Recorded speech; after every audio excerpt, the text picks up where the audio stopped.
Hello everyone and welcome back to my channel with myself, Isabella. If you're new here, hi, my name's Isabella.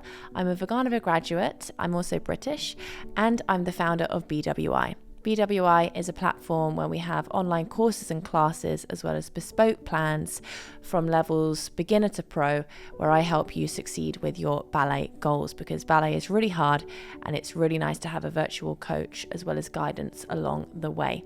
We have so many members and I'm so excited to help you as well. So if you haven't checked it out, check out balletwithisabella.com.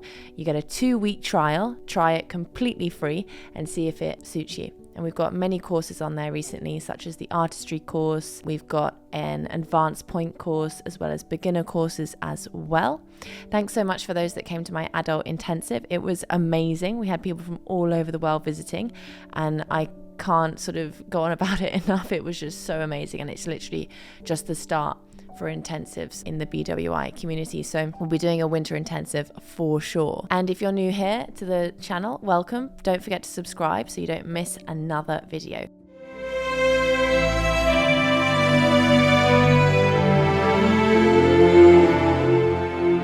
So today, guys, I'm really excited about this video. I saw on social media someone posted a carousel, a lot of legendary dying swans. And dying swan was one of the first things given to me, especially at the Veganova school, because of my tall stature. I was sort of known as, or seen as, you know, the swan-like physique. Like, oh, she'll be perfect for Swan Lake one day, you know, just literally because of the long limbs. And so dying swan was one of the first roles that I looked into and worked on, one of the very first things I worked on. And so from a young age, I was already looking at, you know, legendary ballerinas.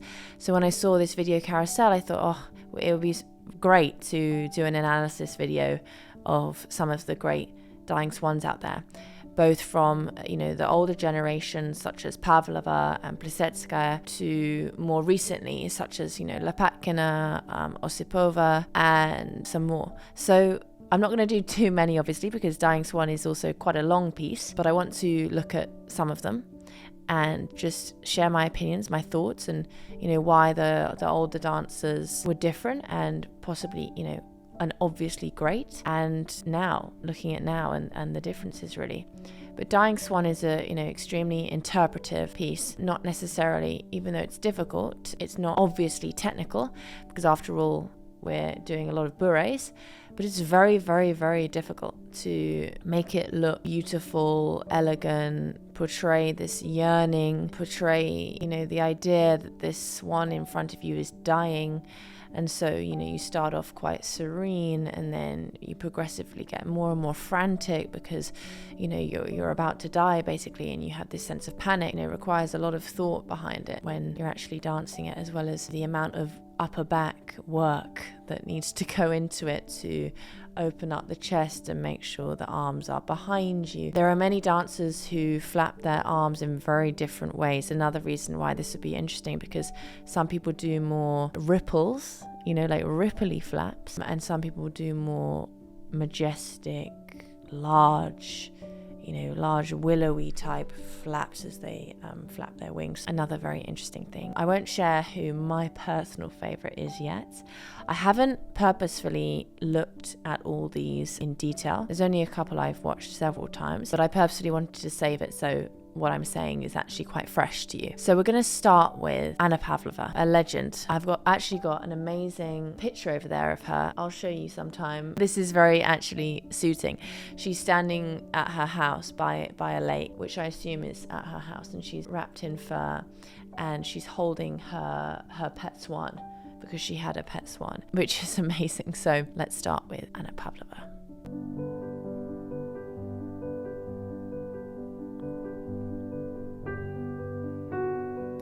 So as she comes on,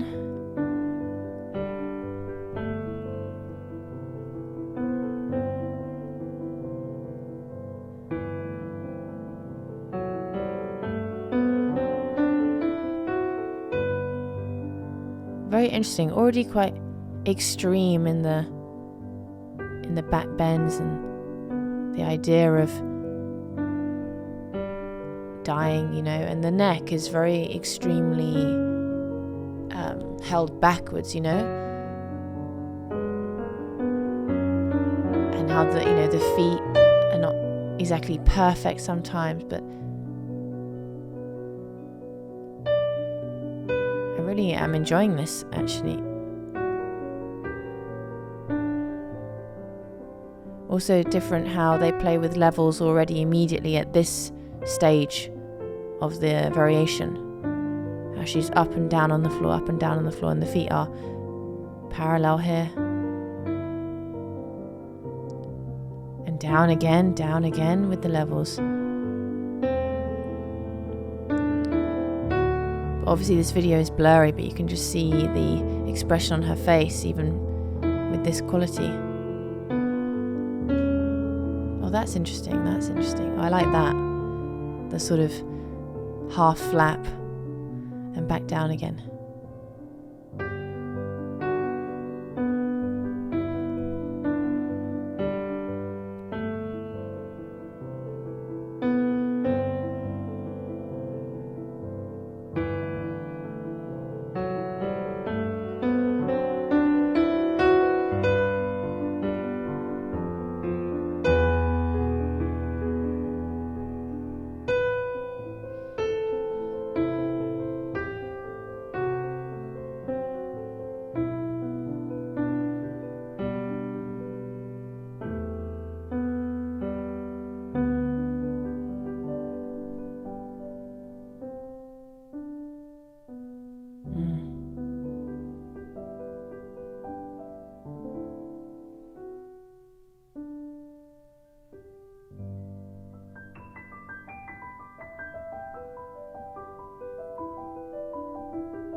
Very interesting. I stopped talking because I just wanted to really absorb what was going on there. What's very interesting with that is, unlike the more recent Dying Swans, which we'll watch in a minute, you know how the more recent Dying Swans, it slowly progresses, you know? So it starts off slow and she looks quite serene, really, still like a ballerina, and then it progresses more and more and more, which is nice. I think I possibly prefer the more gradual progression to the death, you know, when it just before the yum bum ba yum bum, there's like this build up and the flaps get greater and greater. But in Pavlova's version, the progression is she goes down and up and down and up, and the neck is always, you know, very hyperextended, and the arms are sort of like, you know, wildly away from her.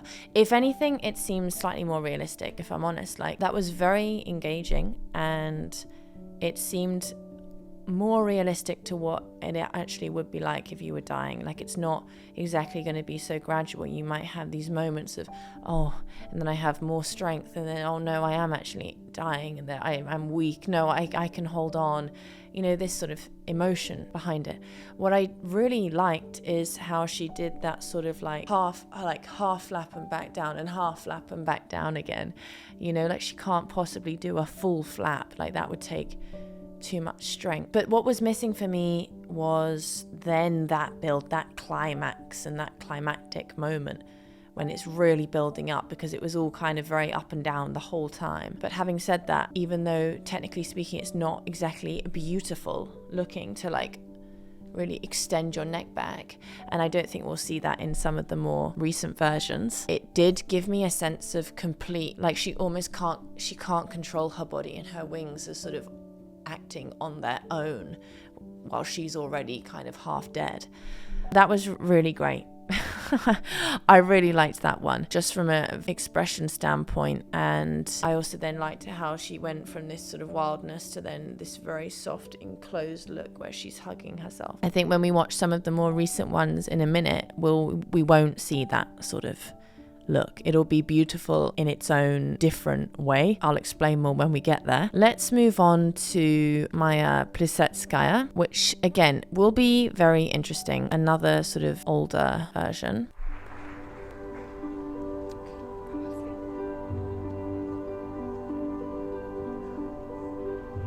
So she's actually 62 here, and apparently this was filmed in Boston, I think. That's what it says. 62.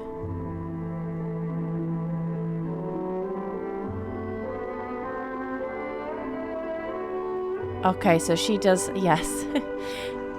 Everyone claps because it seems otherworldly, the sort of smooth ripples, you know.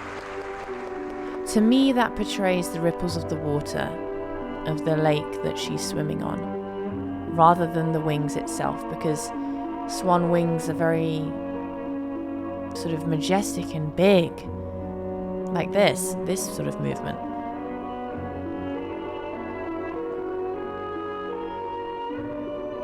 But it does give a beautiful sense of like she's of the water. I don't know if that's intentional, but that's what I take it as.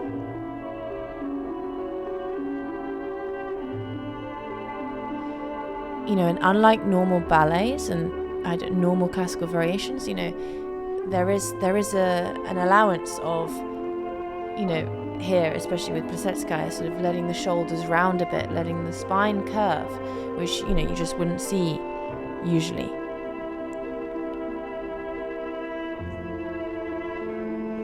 What she slightly lacks for me, and Pavlova as well didn't massively have it, but I think it's just part of the times of sort of a bit more mobility in the upper body. She doesn't quite have the upper back openness, so the arms are behind you. Let's see how she does this. That's nice though, I like the wrists facing in. I don't think Pavlova did this section either. See, that's more like it, right behind the head.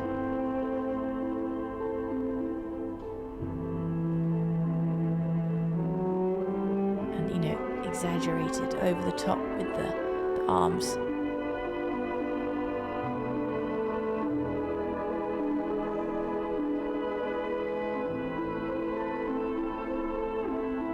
And Plisetskaya,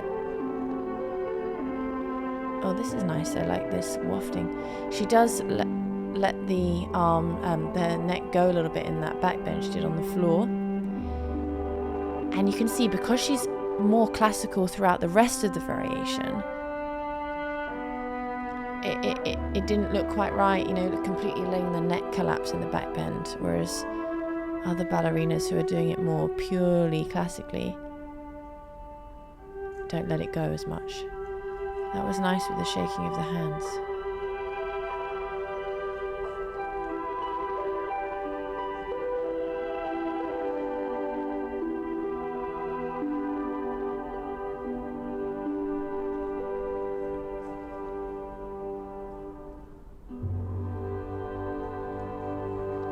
Lovely.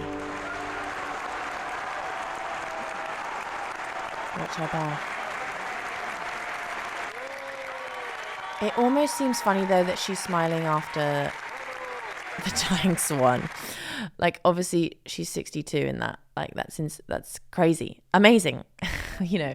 But there's a whole culture as well with how we should bow after the variations. Like, we're not supposed to smile after we do shades, for example. Like, we're not alive. Why should we smile after that? That gives a sense of we're alive, we're living. Same here, actually. Like, really, when you watch people like Lopatkina do this, and we will in a moment, there's still that sort of very emotionless look on the face, you know, when you bow. That was really nice. Different to Pavlova. Pavlova was more all over the place from the get-go, relaxing the neck, etc., up and down. That was slightly more classical, and she has this sort of signature rippling of the arms, which is very interesting because I feel like not a lot of people do that now, and I wonder why people don't. Maybe because people don't necessarily like that. I do think it gives a sense of, not necessarily of the swan itself, but more of the sensation of she's on a lake. And when she did the back bend, and when I did this myself and I watched it back, I too let my neck go because I was thinking about back bending. And had I seen myself on camera prior to the actual performance, I don't think I would have let my neck go so much, because it does not look as beautiful or nice as if you hold it a little bit more. But one can argue it gives a sense of, you know, we have less control in our body, we're dying. I didn't get a sense from Plisetskaya that she's actually dying until it was very beautiful, I wasn't quite getting the same kind of emotion as Anna Pavlova. And obviously Pavlova was, let's say, more obviously dying with her expression. It was more realistic. But then I really enjoyed how Plisetskaya did the shaking and the slight, you know, shaking hands and shaking arms at the end, you know, just as she was approaching death, because I think that's a really nice quality to do when you're shaking just before you go down, like you've really lost the control. Like, you know how sometimes when an animal dies, they go into sort of shock and have fits almost, you know, something like this. Again, beautiful and very, very, very different. And then the final, I like it how, you know, there's very much a lot of double jointedness in the shoulders that needs to happen, you know, like when you lift the arm and then it rolls over the top before it comes down, you know, this sort of thing. And allowing, another thing I really enjoyed, which I think other ballerinas do, is when, you know, you're doing this beautiful classical swan flap, and then during this they sort of completely let go of the arms and then the back, you know, so they just lose all life for a second before they come back in all strength, and that really is impactful. So I did really enjoy that. She did that a couple of times. Yes, I could talk about Plisetskaya for the whole video. So we'll move on. Let's go on to Svetlana Zakharova now. So a more recent ballerina, still dancing, still going strong. Again, a very beautiful ballerina, very purely classical, very Vaganova, very Mariinsky, despite then going to the Bolshoi. Let's watch her approach. I haven't watched Svetlana Zakharova as much as others, so this will be actually interesting for me. So let's have a look. Oh, I'm just loving this video, by the way. This is so fun.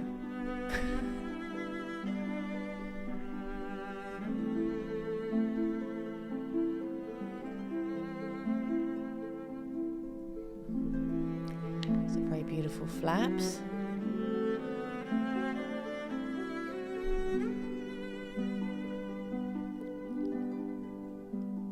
See, I think already there I prefer it when they turn around and you can already see the face and the gaze up.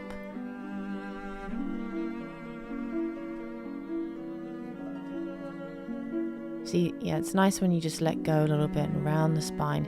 The tutu is renowned for being larger and more gaping down. You know, it's a larger, more beautiful tutu, I think. She has nice wrists.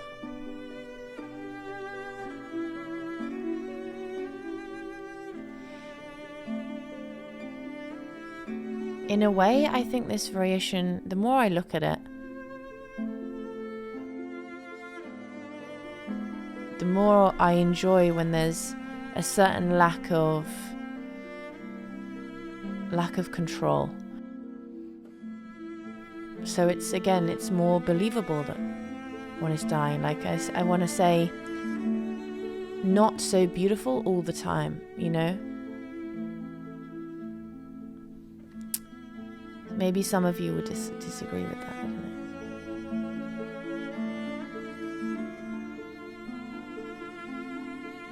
I think it's nice when the arms go back. Let's see how she does this one.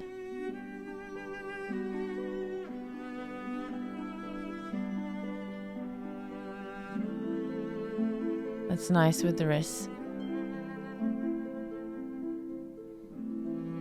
Doesn't quite let the neck go, you see, it just looks a little bit better.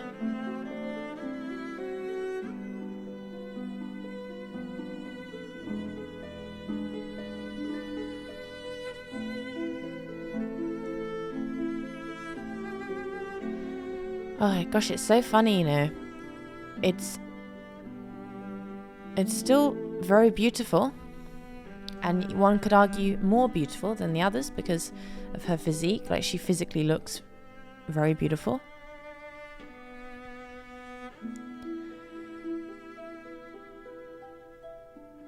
That's nice how she went rounded and then back up again. Let's just watch this and then I'll say my thoughts.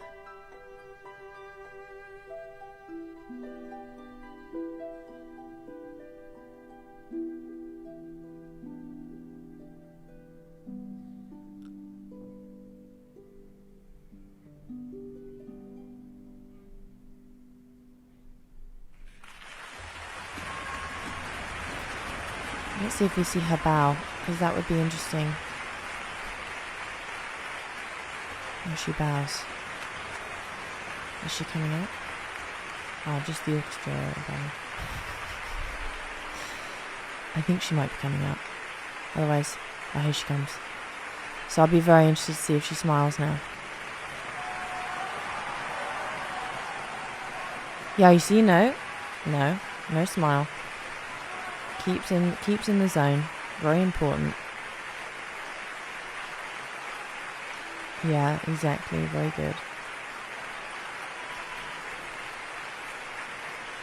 I mean, she does have this very ethereal, one could say, perfect ballet physique, you know. Extremely slim. Okay, really interesting.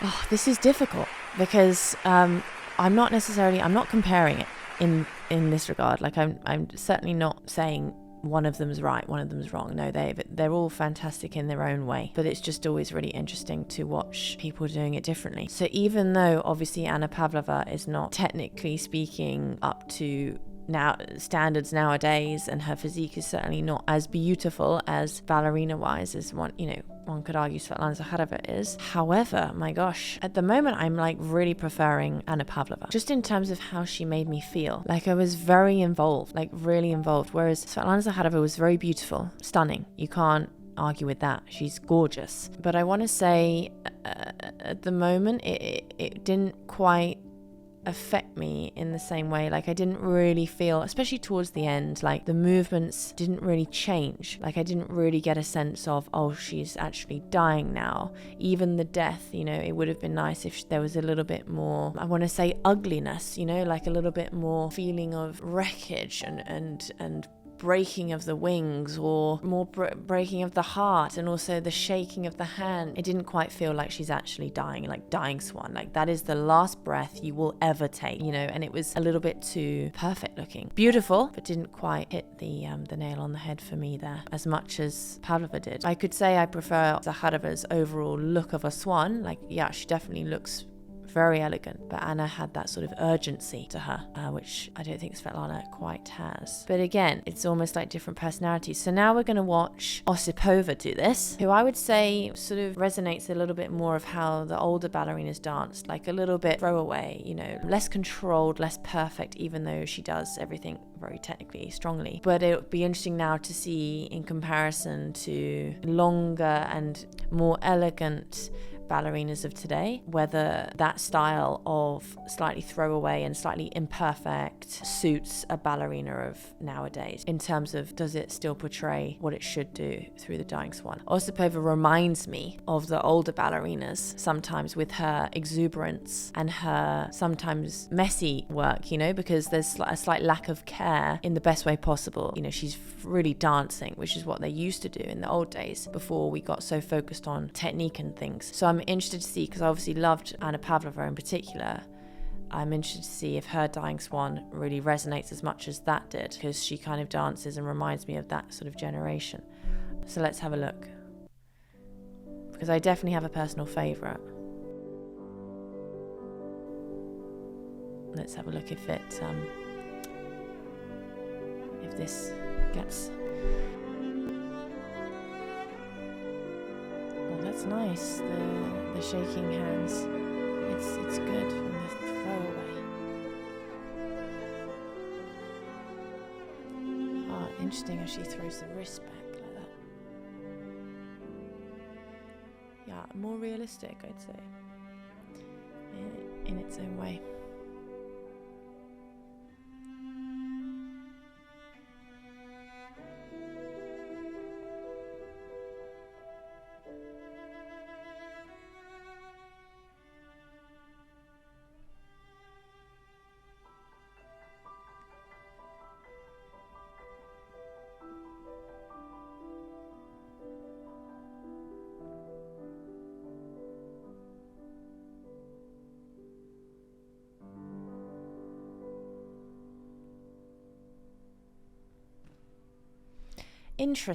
Interesting ending as well.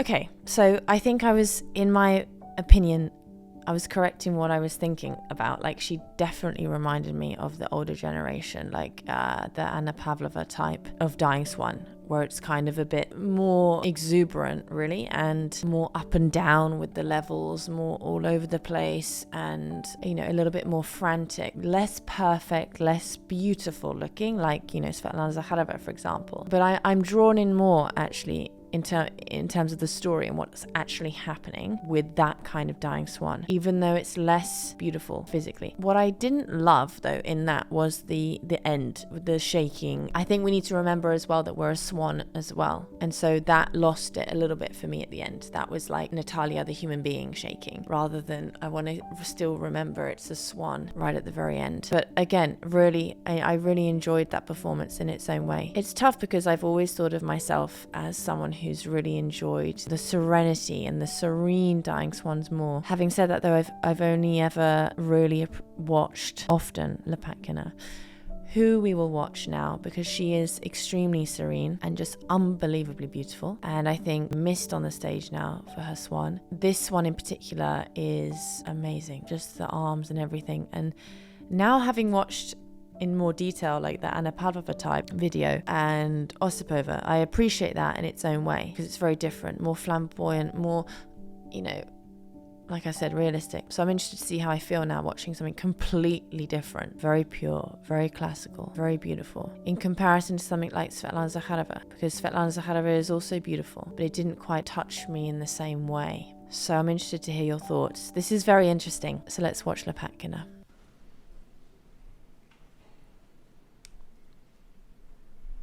I think she'll get applause as she comes on.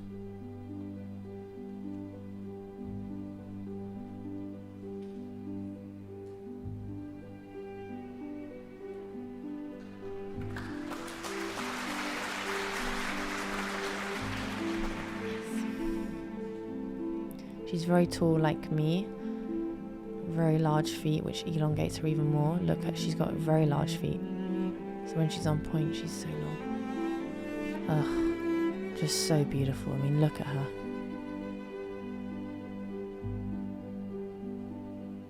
And just so musical, the flap on the little piano trill. And the arms are right behind her. And her legs look like rippling water. You know, like Maya Plesetskaya was doing it with her arms, and she does it so well with her legs. Like, her legs look just so fluid. And her arms are just so long, you know, it's just so beautiful. And the arms behind, over the top. Always behind the ears, the arms, have a look, always behind, never directly to the side, which adds a new layer of elegance and swan-like, and the wrists inwards and the fingers are completely relaxed. It's one thing I was told when I was working on it, you know, your hands are completely relaxed.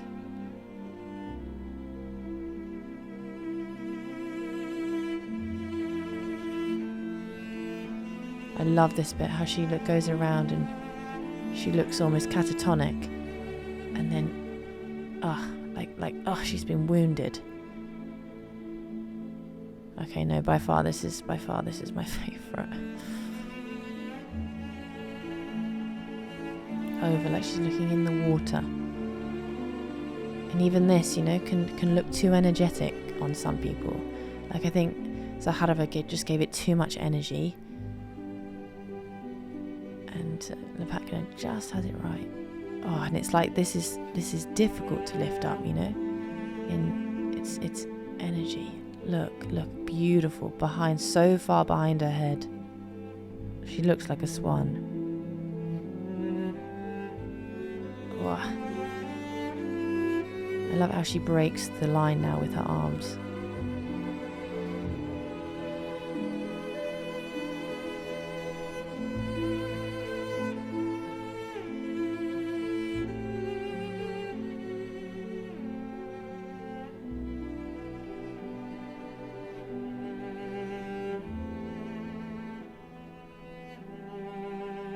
Oh, wobbling around. And the neck goes back a little bit. It's very nice. My gosh.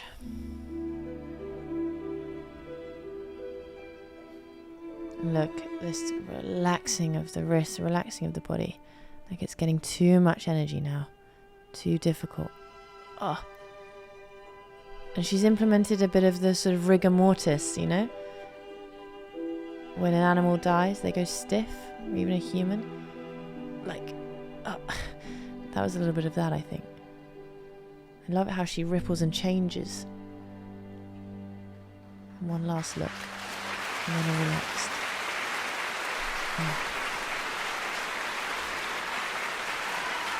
Oh, amazing. Okay. This has been a long video, but oh my gosh, that is my favorite, hands down. Hands down. Always has been.